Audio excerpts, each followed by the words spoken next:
Bonsoir à toutes et à tous, ravi de vous retrouver sur ce plateau, le plateau de votre nouveau rendez-vous, l'aparté de la rédac, tous les soirs de la semaine, du lundi au jeudi, après le journal, sur 8 Mont-Blanc. On prend le temps, on est ensemble pour une dizaine de minutes. Et ce soir, j'ai l'honneur de recevoir un haut gradé, colonel Vincent Minguet, bonsoir.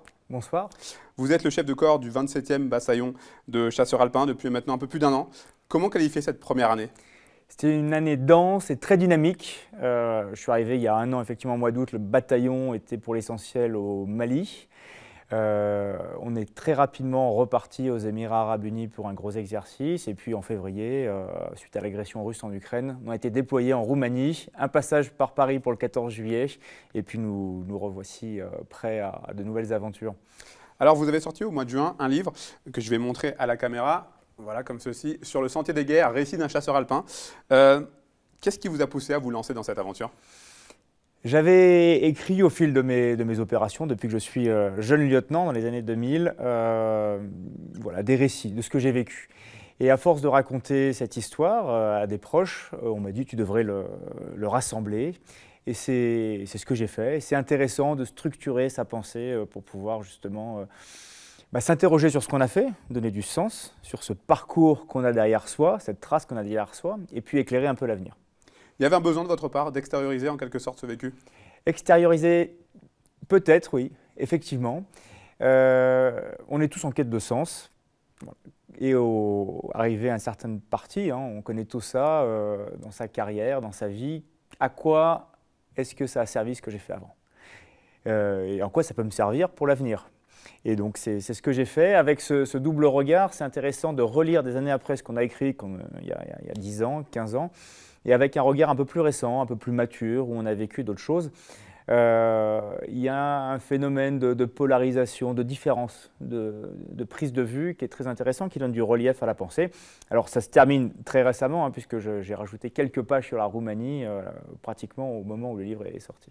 Qu'est-ce qui a été le plus difficile, justement, alors, pour écrire ce livre ? Très, très concrètement, c'est de se livrer un peu. Pour écrire ce genre de livre, à un moment, on est obligé de se livrer un peu, de révéler certaines choses qui peuvent paraître un peu plus intimes. Et c'est peut-être ça qui a été, en tout cas pour moi, le plus difficile. C'est quoi ? C'est un questionnement sur le rôle, sur la mission d'un homme d'armée ? Exactement, sur l'emploi de la force armée, la force légitime, avec très rapidement des questions éthiques qui viennent. Comment considérer l'ennemi qu'on a en face de soi, qui est un autre soi finalement, mais on peut très rapidement tomber dans des comportements qui vont contre nos valeurs, où on dénie à l'ennemi en fait toute réalité humaine, ce qui est une erreur grave qui peut arriver. Et puis, c'est peut-être l'une des choses moi, qui m'a le plus marqué, c'est cette banalité du mal. Finalement, que partout où on aille dans le monde, la guerre est présente. On est tous pour la paix, on est tous pour la liberté, mais la guerre finit inexorablement par s'inviter. Et c'est ça qui est marquant. Et le mécanisme qui fait que les hommes se font la guerre est intéressant. Et c'est le témoignage que je donne, c'est que pour comprendre les mécanismes aujourd'hui qu'on connaît, qui débouchent par exemple sur la guerre en Ukraine, il faut, à mon avis, à un moment avoir été plongé dans cette guerre pour le comprendre et pas rester seulement en spectateur et avoir une supervision. Voilà, c'est l'essentiel de ce livre. Alors le 27e BCA fête cette année son centenaire de présence à Annecy. Ça aurait lieu le 15 octobre. Pour le Haut-Savoyard que vous êtes, qu'est-ce que ça représente, le fait justement d'être à la tête du 27e pour cet anniversaire bien précis ? Alors pour moi, c'est particulièrement émouvant. Le 27, c'était peut-être le premier régiment que j'ai connu. Quand j'étais encore enfant, je voyais ces chasseurs alpins monter sur les pistes à Flaine ou dans les autres stations de Haute-Savoie. Et c'est vrai que, là encore une fois, quelques dizaines d'années après, être ici à la tête de ce bataillon, au milieu d'Annecy et de ce département, c'est extrêmement émouvant. Il y a une volonté de transmission. Il y a une volonté de transmission. Ce qu'on veut transmettre, c'est l'esprit. Ce qui véritablement marque le 27e BCA, c'est cet esprit. Il y a un esprit de cordée, un esprit de corps entre nous, mais entre nous et le territoire. Et c'est important. Le territoire, c'est l'espace de terre où vit un peuple, et c'est ce qu'on défend. Le but d'une armée, c'est de défendre son peuple et les valeurs qu'on défend. Et célébrer ça au Paquet, ça se passera au Paquet, au milieu des Annéciens, au milieu des Hauts-Savoyards, ça donne tout son sens. Il y aura d'ailleurs une émission, j'en profite pour préciser qu'il y aura une émission spéciale sur 8 Oui, moments. Le lendemain, 16 octobre, journée porte ouverte, là aussi c'est super important. c'est important, ça se passe au bataillon. Là aussi, on invite, on accueille les Annéciens et tous ceux qui veulent voir leur armée. Il n'y a pas de différence entre l'armée et la population. On est une émanation de la nation et de la société civile. Et c'est intéressant que tout le monde vienne nous voir. On rencontrera avec grand plaisir toutes les personnes. On leur expliquera notre métier, présentera notre matériel et puis on pourra échanger et se poser toutes les questions. Il y a cette volonté aussi de peut-être susciter des vocations? Alors évidemment, c'est important de susciter des vocations. On recrute, ceci dit, assez bien, mais voilà, plus on a de monde. Et surtout en ce moment, je crois que malheureusement, sans être alarmiste, les années qui viennent devant nous nécessitent un esprit en tout cas de défense. Alors après, chacun le fait dans son métier, dans son activité, hein, mais cet esprit de défense, et encore une fois, cet esprit d'équipe est essentiel. Pour revenir au terrain, vous l'avez un petit peu évoqué en début d'interview, quel bilan vous tirez de votre mission en Roumanie?